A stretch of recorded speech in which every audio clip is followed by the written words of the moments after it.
రోజు యువగళం,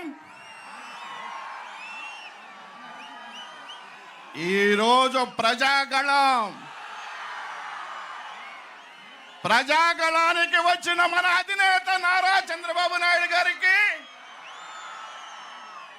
పెదకూరుపాడు నియోజకవర్గ ప్రజానికం తరపు నుండి స్వాగతం, సుస్వాగతం.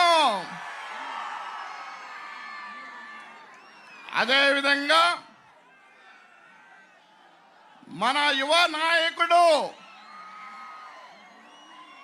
ఆ రోజు యువగళానికి వస్తే మీరందరూ ఉర్రూతులుగారు. ఆ రోజు నుండి అనేక మార్పులు.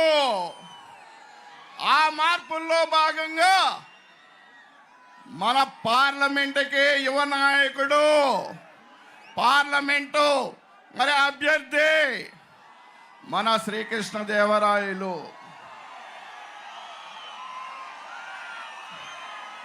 అదేవిధంగా యువకుడు, ఉత్సాహవంతుడు, అనుక్షణం మరి ఏదో చేయాలని తపనతో వచ్చిన ప్రవీణ్ గారికి మన అభ్యర్థి, మనందరి అభ్యర్థి ప్రవీణ్ గారికి స్వాగతం, సుస్వాగతాన్ని తెలియజేసుకుంటూ ఇక్కడికి వచ్చారు భారతీయ జనతా పార్టీ నాయకులు.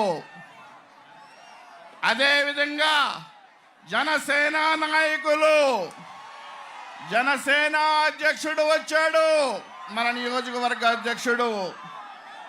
అదేవిధంగా రాష్ట్రంలో ఉన్న ముఖ్య మరి దీంట్లో ఉన్న మరి బీజేపీ నాయకులు వచ్చారు, నియోజకవర్గ బీజేపీ నాయకులు కూడా వచ్చారు.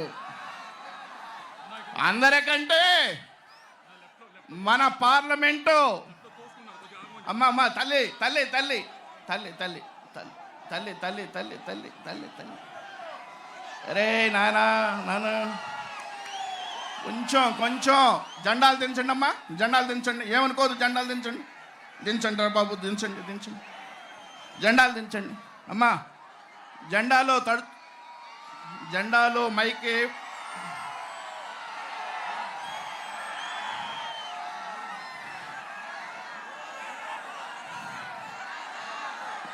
అదే స్పందన. ఈరోజు మన నాయకుడు, మన అభిమాన నాయకుడు ఎండనక మీరు చూశారు. ఈరోజు కుర్రాళ్ళకు కూడా షేక్ అయ్యారు. మన నాయకుడు ఎవరి గ్రీన్ హీరో మీ అందరికీ తెలుసు. వారు షేక్ అవరు, షేక్ చేస్తారు. అందుకని అనుకున్న టయానికి అనుకున్న విధంగా పెదకూరపాడు వచ్చి మిమ్మల్ని అందరినీ మరి ఉత్తేజపరచడం కోసం వచ్చారు. ఒకటే నేను చెప్పేది, ఎంతో మంది కాకమ్మ కబుర్లు చెబుతున్నారు. మళ్ళీ ఇసుక బకాసురులు మళ్ళీ వచ్చి మేమే దోసుకోవచ్చు అనుకుంటున్నారు. ఆల్రెడీ పెద్ద ఆయన పాలసీ కూడా తీసుకున్నారు, నిన్నే విన్నాను. మీరు ఒకటే ఆలోచించండి, ఎవరినైనా పరిగెత్తిన వాళ్ళని, ఇప్పుడు వరకు అడ్డదారుల్లో పోయిన వాళ్ళని తోకలు కట్ చేయడానికి సిద్ధంగా ఉన్నారు. మనల్ని రక్షించడానికి సిద్ధంగా ఉన్నారు. మన అమరావతిని రక్షించడానికి సిద్ధంగా ఉన్నారు. ఒకటే నేను చెప్పేది, పెద్దలు ఉన్నప్పుడు ఎక్కువ మాట్లాడకూడదు. అయినా నేను ఒక మాట చెబుతున్నాను. ఈరోజు ఆ రోజు మళ్ళీ నేను మర్చిపోలేని రోజు. ఆ రోజు యువగణంలో తమ్ముళ్ళు ఇక్కడే కొంచెం ఇబ్బంది పడ్డాము. ఆ రోజు నా మహిళా తల్లులు కూడా ఇబ్బంది పడ్డారు. జాగ్రత్తగా ఉండాలి. ఒకటే, మన నాయకుడు ఇచ్చే ప్రతి మాట ఒక తోటలాగా మనం తీసుకెళ్ళాలి.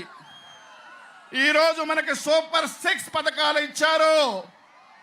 నేను ఒకటే ఇక్కడకు వచ్చిన వాళ్ళందరూ ఒక్కొక్కళ్ళు ఒక సిక్సర్ కొడితే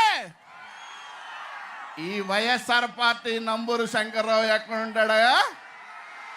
ఎక్కడ ఉంటాడు?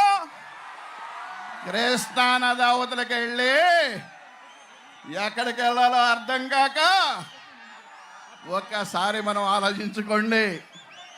అందుకనే నేను ఒకటే మీతో చెప్పేది, ఈరోజు మరి నేను కూడా గెలవాలి అని ఈరోజు వినుకొండ ప్రచారాన్ని కూడా మన పెద్ద ఆయన మన నాయకుడు రావడంతో మన పార్లమెంట్ అధ్యక్షులు కూడా జీవి ఆంజనేయులు గారు కూడా వచ్చారు. వారికి కూడా మనం స్వాగతాన్ని పలకాల్సిన బాధ్యత మనకు ఉంది.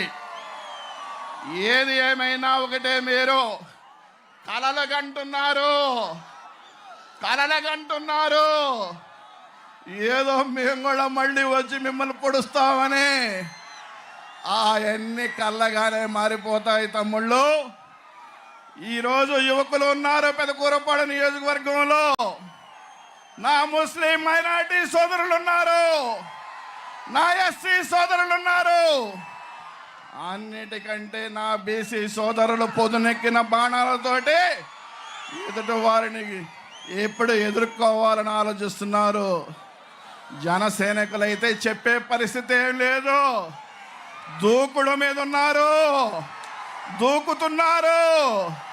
రేపు భాష్యం ప్రవీణ్కి అత్యధిక మెజారిటీ చేయడంలో కీలక పాత్ర వహించడానికి సిద్ధంగా ఉన్నారు అని నేను తెలియజేసుకుంటూ, ఇప్పుడే తమ్ముడు మరి యువకుడు మన అందరి పెదకూరపాడు నాయకుడు భాష్యం ప్రవీణ్ గారిని మాట్లాడవలసిందిగా కోరుచున్నాను.